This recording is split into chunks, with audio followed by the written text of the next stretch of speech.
우리가 지난주에 사울이 바울이 되다 하는 말씀으로 말씀을 나누었습니다. 오늘은 그 두 번째, 지난주에 이어서 사울이 바울이 된 다메섹 사건을 좀 더 살펴보겠습니다. 지난주에 사울이 바울이 되기 위해 어떻게 해야 되는지, 그 변화의 분명한 증거가 뭔지 우리가 살펴봤습니다. 간략하게 요약을 하면 사울이 바울이 되려면 세상에 눈 멀고 복음에 눈을 떠야 된다 그랬지요. 근데 이제 세상에 눈 감는 게 뭔가, 그 얘기를 잠시 나누었습니다. 세상과 분리하거나 세상과 단절하라는 게 아니라 관점을 바꾸는 겁니다. 생각을 바꾸는 거예요. 새로운 시각으로 보는 겁니다. 눈에 비늘이 벗겨지기 전에 사울이나 비늘이 벗어진 이후에 바울이 가진 지식이나 환경이나 배경, 그 어떤 것도 변한 게 없습니다. 사울이 사울로 있을 때나 사울이 바울로 있을 때나 그의 배경도 그대로고요. 대제사장에게 받았던 공문도 그가 여전히 가지고 있습니다. 그렇게 동일한 것을 가지고 사울은 예수님을 핍박했고 바울은 예수님을 전했습니다. 이 두 차이를 만든 게 뭐라고요? 관점의 변화라고요. 예수님을 바라보는 관점이 바뀌니까 세상이 다르게 보인 겁니다. 이것이 세상에 눈을 감는 겁니다. 세상과 분리하면서 살고 세상을 떠나서 살라는 게 아니라 세상을 바라보는 시각을 바꾸라는 거죠. 복음의 눈을 뜨는 것은 말 그대로 예수님의 증인이 되는 겁니다. 관점의 변화가 정체성의 변화로 이어지고요. 정체성이 바뀌면 삶의 자세도 바뀌죠. 사울은 복음의 해방꾼이었고 바울은 복음의 증인이었습니다. 결국 관점이 바뀌고 정체성이 바뀌면 삶이 바뀌게 되어 있습니다. 예수님을 구주로 고백한 바울이 곧바로 해당에 들어가 예수님을 하나님의 아들이라 그리스도라고 설교를 하지요. 어떻게 이것이 가능할까? 여러분, 구약의 메시아를 예수님에게 적용하느냐 하지 않느냐의 문제지, 그걸 하게 되면 사도 바울만큼 하나님에 대해서 예수님에 대해서 정확하게 아는 사람은 없어요. 완벽하게 알고 있었죠. 메시아가 어떤 역할을 하는지. 그가 다메섹 도상에서 예수님을 만남으로 그렇게 시각이 변화를 일으킨 겁니다. 그래서 그가 인류 역사의 가장 위대한 하나님의 사람이 되었지요. 이것이 우리가 지난주에 나눈 말씀입니다. 이제 우리는 관점의 변화, 정체성의 변화, 삶의 변화로 사울에서 바울로 바뀌어야 된다는 것을 알게 되었습니다. 자신의 유익과 만족을 위한 종교 생활의 사울에서 하나님의 기쁨과 행복을 위한 신앙생활에 바울이 되어야 된다는 것도 압니다. 그런데 잘 안 바뀌지요. 들었어요. 알아요. 그런데 안 바뀌어요. 왜 그럴까요? 알미 저절로 변화로 이어지지 않는다는 것, 우리는 익히 잘 알고 있습니다. 대부분의 사람들이 초등학교, 중학교, 고등학교 다니면, 그렇게 다니면서 열심히 공부하면 좋은 대학 들어간다는 거 알고 있습니다. 거기에서 열심히 하면 또 좋은 성적을 거두고 좋은 직장을 얻고 좋은 직장에서 좋은 배우자 얻어서 결혼해서 행복한 가정 꾸릴 수 있다는 것도 압니다. 만약 알미 현실로 그대로 이어진다면 모든 사람이 행복해야죠. 모든 사람이 기뻐야 됩니다. 그런데 아는데도 불구하고 행복한 사람이 있고 행복하지 않은 사람도 있습니다. 이것은 알미 반드시 알매에 합당한 열매로 이어지지 않는다는 걸 분명하게 보여주는 거지요. 알물 자신의 현실로 만든 이들은 구체적인 내용이 있습니다. 예를 들어서요, 좋은 스승이나 좋은 기회를 잡는 겁니다. 인생을 살아가면서 좋은 스승이 있으면 더 멋진 삶을 살아내는 거죠.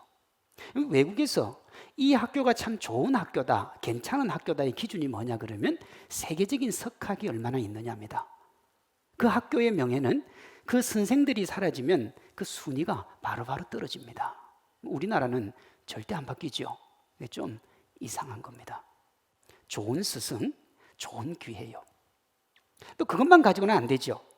인생의 길목마다 그를 도와주는 좋은 사람을 만나야 됩니다. 아무리 실력 있고 능력 있고 잘해도요, 알아주지 않으면 잘 안 돼요.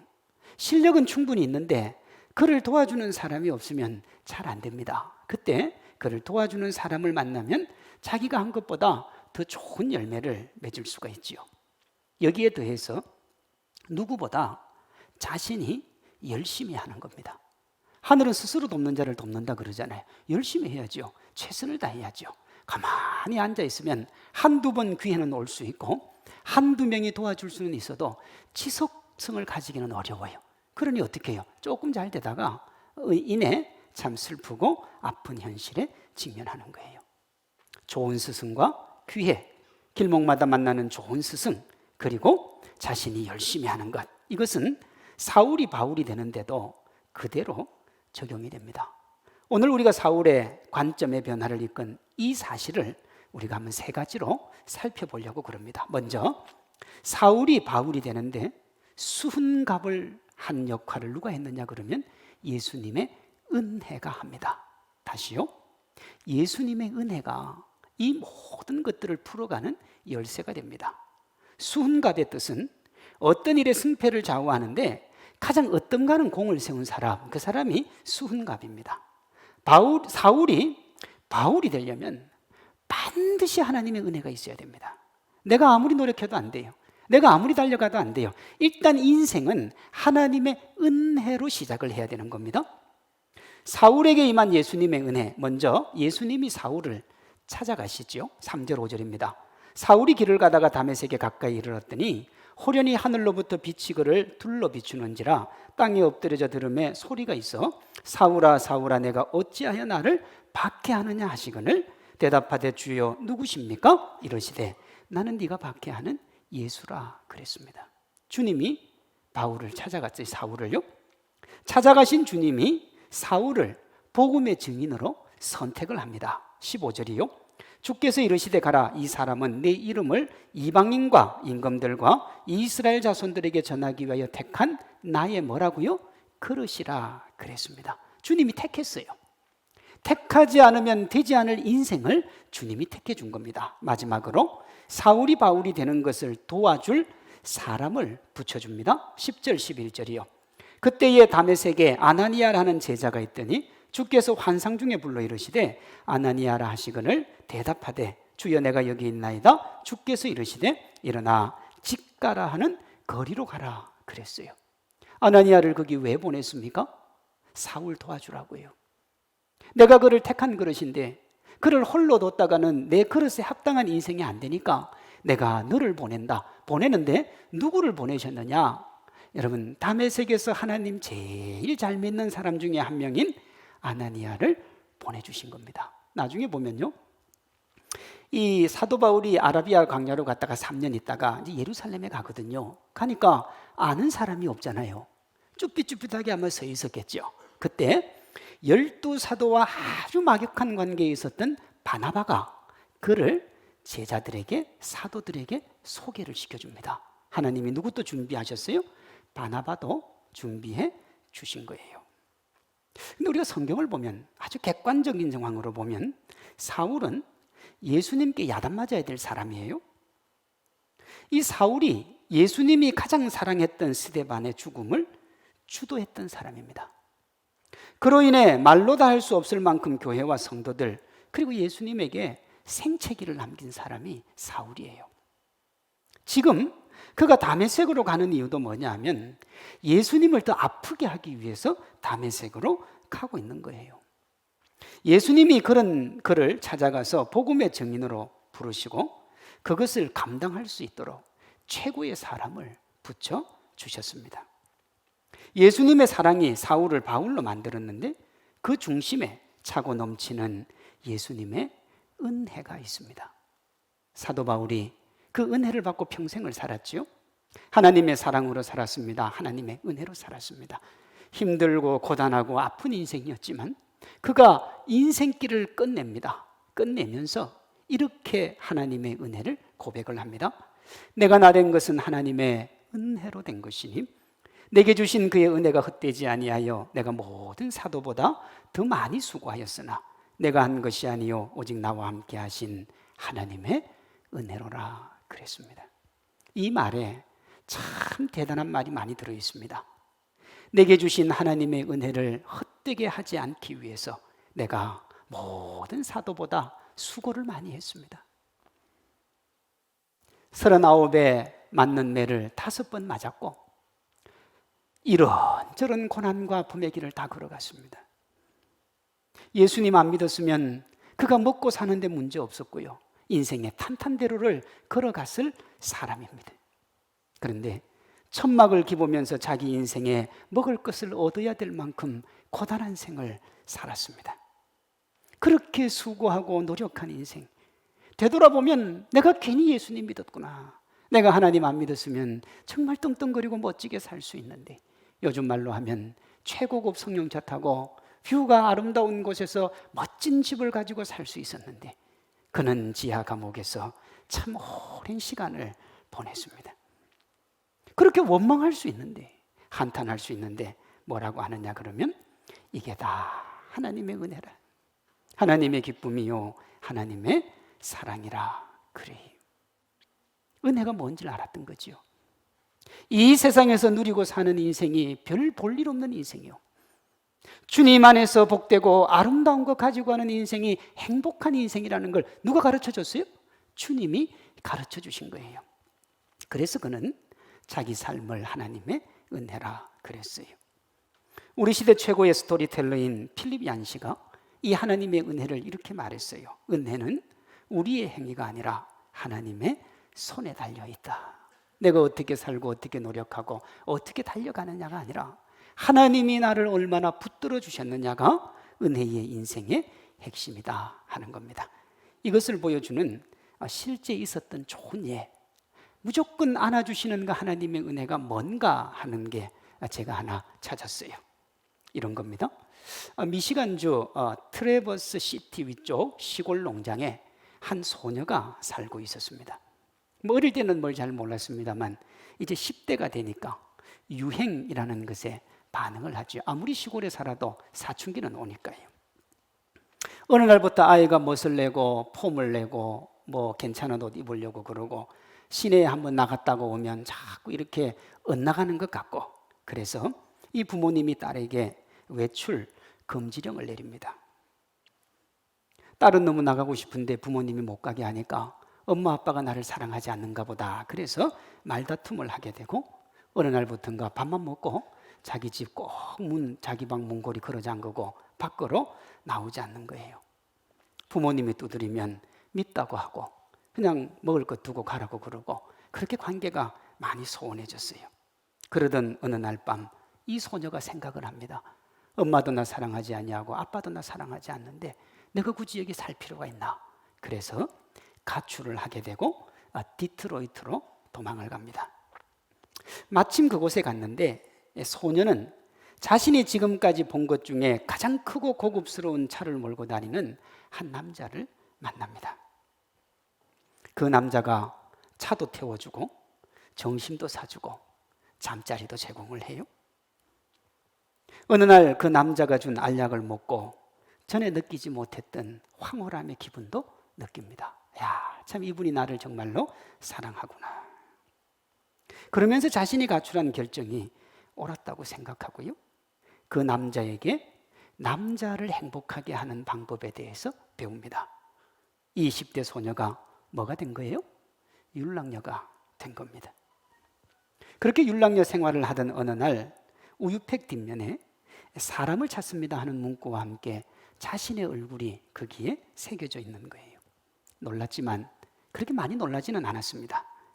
지금 자신은 금발로 염색을 했고 화장은 짙게 했으며 코나 입술 어디에 구멍을 많이 뚫어놨기 때문에 무슨 말인 줄 알죠? 누구도 자신을 알아보지 못할 거라고 생각을 했고요, 굳이 누가 알아본들 다 그런 친구들이니까 상관이 없다고 생각을 한 거예요. 1년 동안 참 행복한 시간을 보냅니다. 그러던 동안 이 소녀의 얼굴에 병색이 돌기 시작합니다. 그러자 자신에게 그렇게 잘해주던 남자의 눈빛이 변하기 시작하면서 이런 말을 하는 거예요. 요즘 같은 세상에 빈둥거리면 되느냐고. 그리고 약도 먹고 약도 먹여주면서 건강을 회복시키려고 하는데 돌아오지 않는 거예요, 건강에. 그러던 어느 날 이 아저씨가 이 소녀를 디트로이트 거리 춥고 무서운 그곳에 쫓아냅니다. 주머니는 비어있고 배는 고프고 바닥에 웅크리고 코트 위에 신문지를 덮고 쓰던 이 소녀가 부모님을 생각하기 시작한 거예요. 그래도 우리 부모님은 이렇게까지는 안 했는데, 그렇게 떠올리니까 견딜 수 없을 만큼 집으로 돌아가고 싶은 거예요. 조심스럽게 집으로 전화를 겁니다. 안 받아요. 두 번째 전화 겁니다. 안 받아요. 세 번째 전화를 걸어도 안 받아서 메시지를 남깁니다. 엄마, 아빠, 저예요. 집으로 갈지 모르겠어요. 집을 향하는 버스를 곧 탈 거예요. 그쪽으로 가면 아마 자정쯤 될 거예요. 엄마, 아빠 없으면 그냥 버스에 앉아 캐나다까지 갈 거예요. 그랬습니다. 디트로이트에서 트래버스 시티까지 한 7시간이 걸리는데, 그 차에 타고 앉아서부터 이 소녀가 이제 고민이 많아진 거예요. 첫 번째 고민은 부모님이 내 메시지를 못 들었으면 어떻게 하나. 둘째, 부모님이 나를 없는 자식으로 여기면 어떻게 하나. 또 그렇게 또 생각을 하다가 부모님이 나올 수도 있잖아요. 나오면 내가 부모님에게 뭐라고 얘기를 할까? 그러면서 이제 생각을 하는 거예요. 아빠 죄송해요. 잘못했어요. 아빠 잘못 아니에요. 다 제 잘못이에요. 아빠 용서해 주세요. 이걸 이제 계속 되뇌이는 겁니다. 수없이 이 말을 연습하고 이런저런 생각을 하는 사이에 차가 터미널에 도착을 합니다. 안내방송이 들리는데 정차를 15분 동안 하겠다는 겁니다. 이 15분은 소녀의 인생을 판가름할 운명의 시간이죠.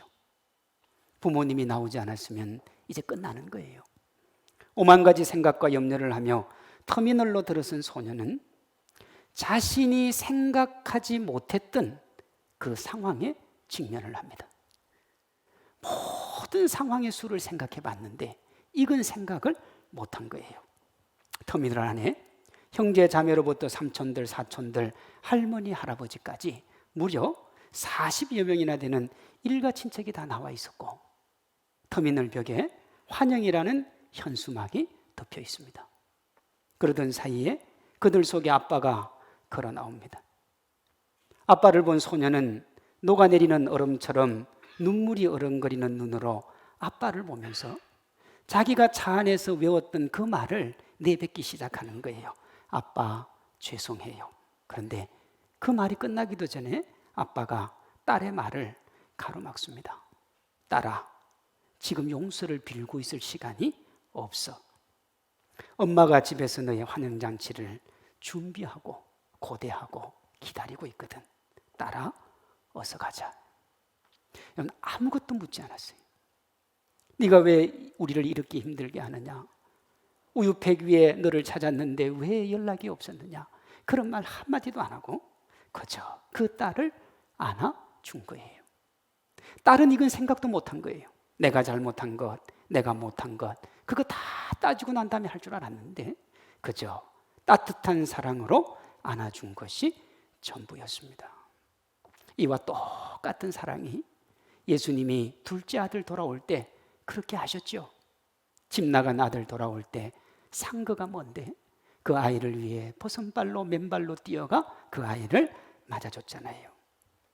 예수님의 은혜가 뭐냐? 어떤 죄도 용서하시고 어떤 사람도 안아주시는 것이 은혜입니다. 여러분, 사울을 보세요. 용서받지 못할 인생입니다. 하나님이 그렇게 사랑하는 사람을 죽였잖아요. 그리고 지금도 박해하잖아요. 그가 어떻게 사랑받을 수 있습니까?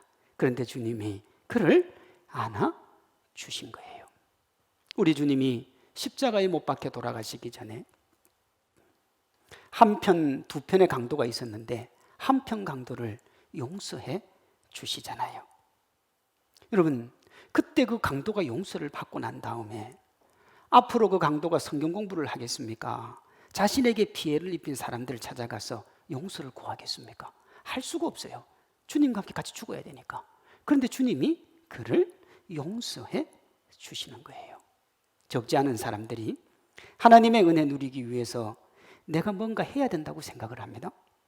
그래서 천국에 가려면 어떻게 해야 되느냐 물으면 대부분 사람들이 뭐라고 그러냐면 착한 일 해야 천국 간다고 그래요. 여러분, 착한 일 해야 천국 갑니까? 성경에 그런 얘기 하나도 없습니다. 오늘 본문의 사울이 바울이 되어 예수님을 위한 최고의 사람이 된 것과 한편 강도가 예수님의 품에 안긴 것은 착하게 살아서 그렇게 된 게 아닙니다.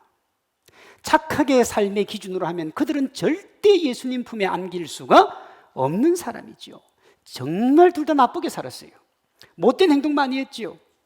착하게 살지 않았는데 율락녀로 아빠의 마음을 그렇게 아프게 했는데 어떻게 둘이 아빠의 마음을 샀을까요?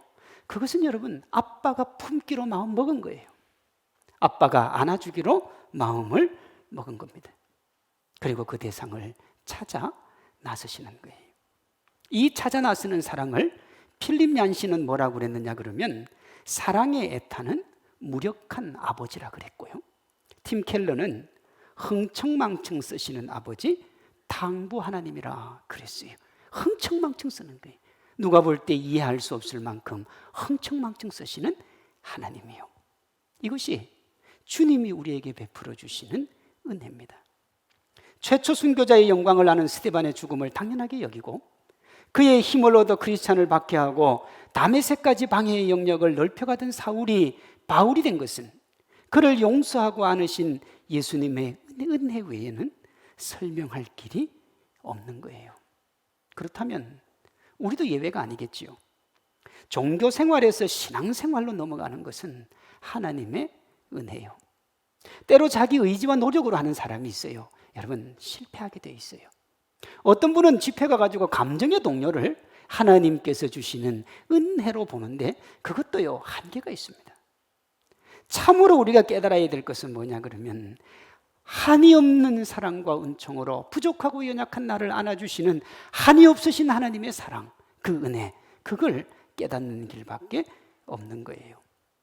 사울을 찾아가시고 증인으로 부르시고 그것을 가능하게 하도록 만반의 준비로 안아주신 그 주님의 은혜가 우리 모두에게 임하기를 주님의 이름으로 축원합니다. 사울이 바울이 되도록 도운 두 번째는 아나니아의 헌신적이고 희생적인 도움입니다. 아나니아는 자신을 위한 종교 생활에 머물던 사울을 예수님의 영광과 기쁨을 위한 신앙생활로 옮겨갈 바울로 만드는데 자신이 할 수 있는 모든 것을 다 합니다. 자, 다시요. 자신이 할 수 있는 모든 것을 다 해요. 여러분, 사울이 바울이 되기 위해서, 그러니까 자기가 바울이 되기 위해서 자기가 할 수 있는 걸 다 한다는 건 이해가 돼요. 근데 아나니아가 그럴 이유도 없었던 사람이 그가 사울이 바울이 되는데 자기 전부를 걸었다고요. 17절입니다. 아나니아가 떠나 그 집에 들어가서 그에게 안수하여 이르되 형제 사울아, 주고 내가 오는 길에서 나타나셨던 예수께서 나를 보내어 너로 다시 보게 하시고 성령으로 충만하게 하신다. 전후 문맥 떼고 보면 정말 멋진 장면이에요. 왜냐하면 인류 역사에서 사도 바울만큼 멋진 사람이 없어요. 대단한 사람이죠. 저도 막 괜찮은 목사님, 좋은 목사님, 위대한 목사님 옆에 가서 같이 옆에 보는 것만 해도 행복할 것 같아요. 예전 교회에 있을 때 그 CCC 김중곤 목사님의 비서 여자 간사가 한 명 있었습니다. 항상 만나면 뭐라고 하느냐 그러면 그분하고 뭐 밥 먹었던 얘기, 농담했던 얘기, 이런 얘기. 우리는 그분을 완전 위대한 사람으로 아는데 제가 자주 그랬어요. 한 번만 좀 만나게 해달라고. 결국은 만나게 안 해주더라고요. 한 번만 만날 수 있다면. 여러분, 그 정도의 사람도 이렇게 만나고 싶으면 사도 바울 정도가 변하는데 내가 무슨 역할을 할 수 있다면 대단한 거 아닙니까? 사도 바울의 변화에 자기가 지렛대 역할을 할 수 있다면 그보다 위대하고 멋진 건 없어요. 그런데요, 전후 문맥을 보면 그렇지 않아요. 이 아나니아가 목숨 건 거예요. 아나니아가 들었어요. 사도 바울이 참 나쁜 사람이라는 거. 그리고 의심을 합니다. 예전에 그가 어떻게 나쁜 짓을 했는지 주님이 말하는데도 불구하고 토를 달아요. 정말 하나님을 잘 믿는 아나니아가 예수님 말에 토를 달 정도면 가기 싫다는 얘기입니다. 근데 주님이 가라 그래요. 내가 택한 나의 그릇이니까. 이 말을 듣고 아나니아가 사울에게 갑니다. 그가 하나님의 사람으로 설 수 있도록 도와주려고 가서, 여러분, 사울이 거짓말을 했으면 그 자리에서 죽는 거예요. 그렇게 아나니아가 목숨을 걸어요. 이뿐만 아닙니다. 아나니아는 주변 사람들에게 적극적으로 사울이 바울이 되었음을 변호해 줍니다. 21절에 보면 많은 사람들이 사울의 바울됨을 의심해요. 듣는 사람이 다 놀라 말하되 이 사람이 예루살렘에서 이 이름을 부르는 사람을 멸하던 자가 아니냐? 여기 온 것도 그들을 결박하여 대제사장에게 끌고 감이 아니더냐, 그럽니다. 사울이 바울이 되었는데 과거 그의 행적이 발목을 잡고 있는 겁니다. 과거에. 지금은 변했어요. 근데 과거가 문제가 돼요. 과거가요. 저도 이제 저희 교회 한 3년 반 되니까 아주 가끔, 정말 가끔 어떤 분이 저한테 와서 이렇게 얘기해요. 목사님, 저분이 과거에 어땠는지를 알아요? 몰라요. 모르는데 제가 볼 땐 귀해요. 제가 볼 땐 아름다워요. 참 보배 같아요. 그런데 저한테 와가지고 옛날에 어쨌는지 아냐 이거예요. 그분이 하고 싶은 말은 더 들을 것도 없어요. 왜? 옛날에 참 형편없었고 그런 얘기 안 하겠습니까? 사람들이 다 그랬어요. 사울이 바울로 변했는데요, 그가 안 쳐준 거예요. 그걸 누가 무마를 시켜주느냐 그러면 아나니아가요. 나중에는 누가요? 바나바가요. 그런 좋은 믿음의 사람이 있습니다. 사울이 바울이 된 이면에 자신의 전부를 던지고 적극적으로 그것을 변호한 동력자가 있었습니다. 좋은 사람들 옆에, 위대한 사람들 옆에, 멋진 사람들 옆에 여러분, 좋은 동력자가 있습니다. 그것이 부모든 자녀든 정말 좋은 사람이 있습니다. 어거스틴은 기독교 역사에서 천주교와 기독교 모두에게 존경과 사랑을 받는 사람입니다. 이 어거스틴 옆에 그가 하나님 앞으로 돌아오기를 간절히 바라며 꿈꿨던 어머니 모니카가 있었습니다. 이미 10대 때 여인과 여자들과 동거를 했던 어거스틴입니다. 그가 어떻게 위대한 하나님의 사람이 될 수 있습니까? 그것은 어머니의 기도밖에 없는 거예요. 사람들은 아나니아나 모니카와 같은 사람을 주연을 빛나게 하는 조연이라 그래요. 한번 성경에서 찾아볼까요? 기도하는 모세의 팔을 잡아준 아론과 훌, 여호수아의 지도력에 힘을 실어준 갈렙, 친구 다윗에게 기꺼이 자리를 양보한 요나단, 에스더를 하나님을 두려워하는 왕비로 양육한 모르드게, 자신의 피를 뿌려 왕이신 예수님의 길을 준비한 세례 요한. 여러분, 이런 아론과 훌, 갈렙, 요나단, 모르드게, 세례 요한이 있어서 그와 함께 했던 주연들이 빛이 난 겁니다. 사도 바울도 마찬가지입니다. 아나니아가 있어서 그가 빛이 난 겁니다. 누구라도 주변에 자신을 희생하고 헌신적으로 섬기며 함께하는 이가 있는 사람, 정말 행복한 사람입니다. 근데 그런 사람은 실패하려고 해도 실패할 수가 없어요. 아무리 자신을 위해서 예수님을 믿는 종교 생활을 하려고 해도 주변 사람들이 그를 신앙생활하게 만든다고요. 주변에 좋은 사람이 그렇게 소중한 거예요. 우리 모두의 주위에 아나니아와 같은 건설적이고 기쁨 주는 좋은 사람들이 넘쳐나기를 바랍니다. 그리고 우리 각자가 아나니아가 되면 좋겠어요. 누가 누군가를 비난하고 원망해요. 옛날에 저 사람이 어떤 사람이 있는지 아느냐라고 물어볼 때 나도 알지만 그가 그리스도 안에서 변해서 이제는 하나님의 사람이 되었다고, 하나님의 일꾼이 되었다고 그렇게 말해줄 수 있는 우리 모두가 그런 사람 되기를 바랍니다. 사울이 바울이 되도록 도와준 세 번째는 사울의 순종과 적극적인 의지입니다. 우리 속담에 평양감사도 제 싫으면 그만이다 하는 말이 있습니다. 원래 여기는 평양감사가 아니고 평안감사입니다. 평안도 지역을 총괄하는 사람으로, 지금으로 하면 도지사죠, 도지사. 그런데 이 평안감사도 제 싫으면 하는 말은 평안감사가 그만큼 좋다는 거잖아요. 그 좋은 이유가 두 가지입니다. 첫째, 중국과 맞닿아 있는 국경선의 도지사였다는 겁니다. 아이고 목사님, 그 전쟁이 일어나면 안 좋은데 그게 뭐가 좋습니까? 그렇지 않지요. 조선시대 중국은 조선을 지켜주는 대국이었잖아요. 그러니까 무역도 항상 평양을 통과해야 되고요. 중국에서 사신이 오거나 이 조선에서 사신이 갈 때도 항상 평양 도지사를 거쳐 가야 됩니다. 그러니 여러분, 이 수출입을 하니까 돈도 많이 생기고요. 좋은 권력자들이 많이 지나가니까 권력자들하고 친분도 유지할 수 있는 거죠. 그 전국에 있는 도지사 중에 제일 좋은 도지사가 그 자리였던 겁니다.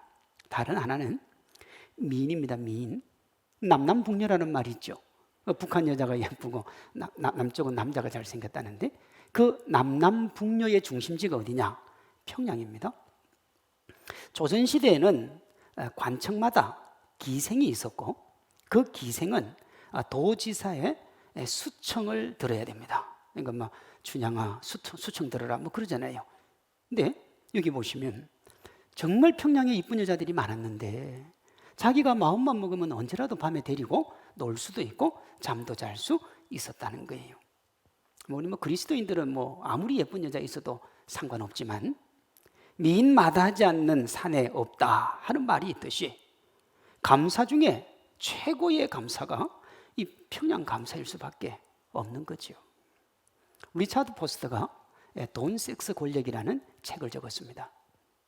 제대로 예수님 믿고 크리스찬 되려면 돈과 여자와 권력만 조심하면 된다는 거예요. 그럼 세상 사람들이 뭘 추구한다는 거예요?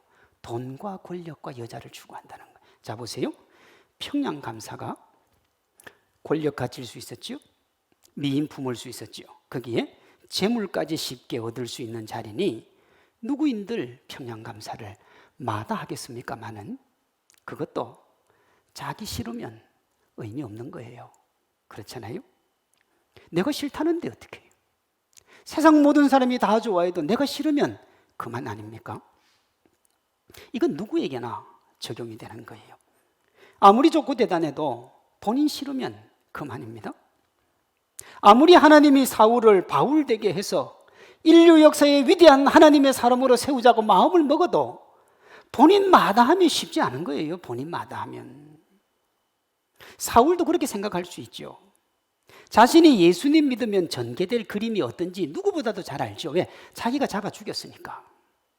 자기가 예수님 믿으면 박해받을 겁니다. 지금까지 이루어 놓은 거 다 이룰 테고 목숨까지 내놔야 돼요. 알고 있었어요. 이 모든 것을 누구보다도 잘 알았던 사울이 예수님 부름에 순종을 합니다. 18절 이하에 보면 아나니아가 세례를 받아요.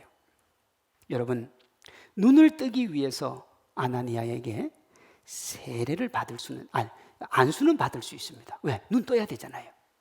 그런데요, 눈은 이미 떴단 말이에요. 이제 예수님 안 믿는다고 해도 돼요. 네가 내 눈 뜨게 해줬으니까 너를 한 번만 봐주겠다. 그래도 돼요. 그런데 세례를 받아요. 1세기 당시에 세례를 받는다는 의미가 뭐냐 그러면 예수님에게 기꺼이 나 자신을 드리겠다는 표시입니다. 그게 세례예요. 20절에 보면 곧바로 복음을 전합니다. 21절에 사람들이 의심을 해요.